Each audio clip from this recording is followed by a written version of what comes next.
Hi guys, welcome back to food and fun YouTube channel.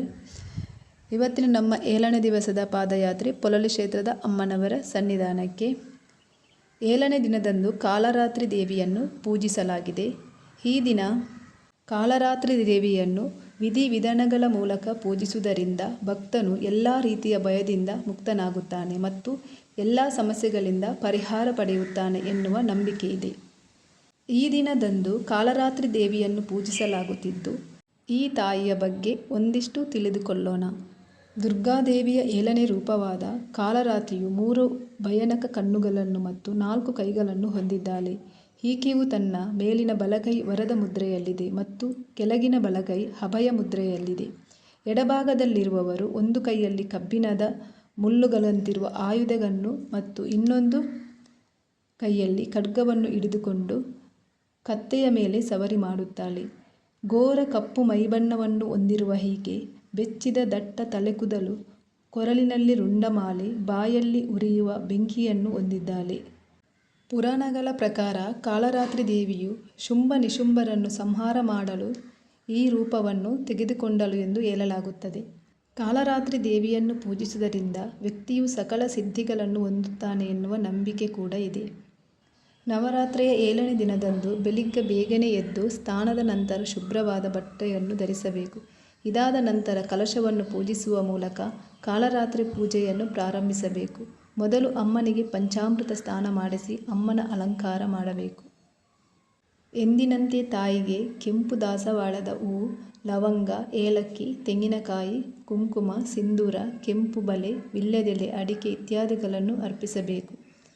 ಈ ತಾಯಿಯ ಮಂತ್ರಗಳನ್ನು ಪಠಿಸುವ ಮೂಲಕ 5 ಅಂಶಗಳನ್ನು ಅಂದರೆ ಗೋಡಂಬಿ, ಬಾದಾಮಿ, ಹಣ್ಣುಗಳು ಮತ್ತು ಸಿಹಿ ತಿಂಡಿಗಳನ್ನು ತಾಯಿಗೆ ಅರ್ಪಿಸಬೇಕು. ನಂತರ ತಾಯಿಗೆ ಆರತಿ ಮಾಡಬೇಕು. ದಂತಕಥೆಯ ಪ್ರಕಾರ ರಾಕ್ಷಸರಾದ ಶುಂಭ, ನಿಶುಂಭ ಮತ್ತು ರಕ್ತಬೀಜಾಸುರರು 3 ಲೋಕಗಳಲ್ಲಿ ತಮ್ಮ ಭಯವನ್ನು ಸೃಷ್ಟಿಸಲು ಮುಂದಾದರು.